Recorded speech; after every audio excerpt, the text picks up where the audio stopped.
All right, guys, ChaingunPope here again with more PAX East 2011 coverage. I'm here with Gene Bahng, and he is the executive producer of Autumn Games. Just got a chance to try out Jimmie Johnson's Anything with an Engine. Very interesting name there. You want to tell us how the name and just the whole game concept came about? Sure. So Jimmie Johnson, 5-time NASCAR Sprint Cup winner.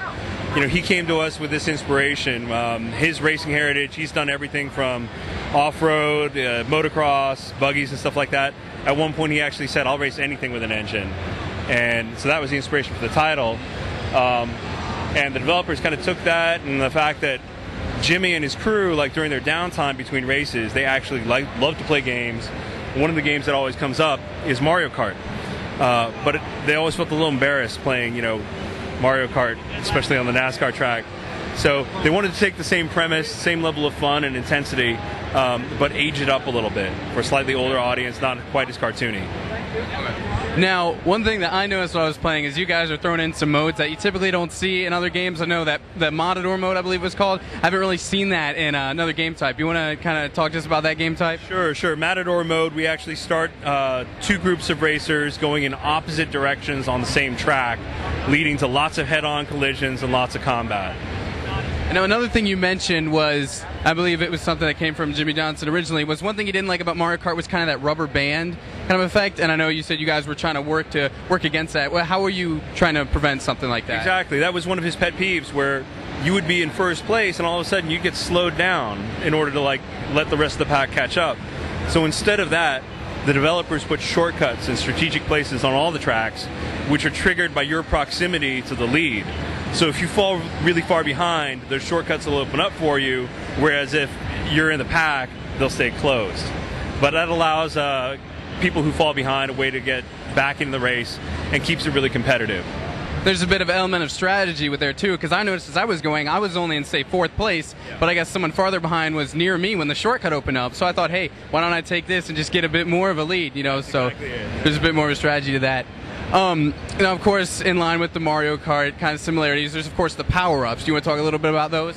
So, unlike Mario Kart, where you hit random power-ups, you earn power-ups by earning points through the race, either by driving over markers or performing drifts, taking out opponents and stuff like that.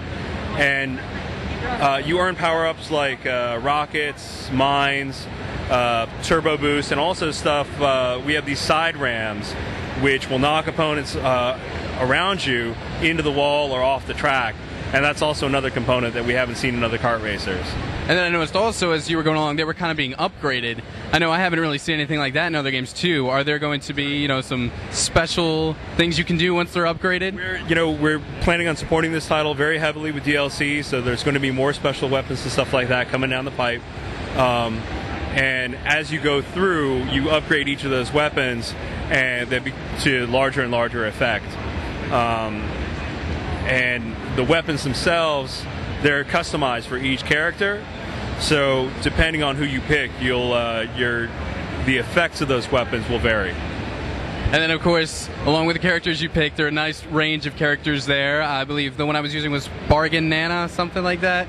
A very interesting character. You want to talk kind of about how those characters came about? Because they are very interesting. Yeah, so, you know, the Anything with an Engine philosophy was the developers took that idea and decided to create this whole host of characters who drive souped-up versions of unusual cars. Like Bargain Nana drives a shopping cart with a V8 in it, you know? And other cars like the lawnmower guy, he drops a mine that's a bag full of lawn clippings, and he throws lawn gnomes at you as his missile. So, a little sense of humor there. And then you mentioned voice acting on the characters too. You want to go in about that a little bit? Yeah, and so all the characters have a very distinctive personality, and they'll be throwing one-liners and jokes, you know, as you're going around through the race.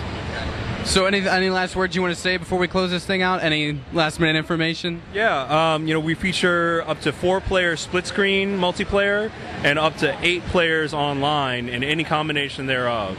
And then bots to fill in the other spaces? Exactly, and coming out this summer for XBLA and PSN. Any plans to bring it to WiiWare at all, anything like that? Also going to come out on Wii, but as a full retail product, we're going to bundle all the DLC together and release that on disc. Well, that makes sense. It seems like it would be play very well. I'm assuming with the steering wheel component, something like that. All right. Well, I guess that's going to do it for this interview, guys. Keep staying in tune for more coverage, and we'll see you around.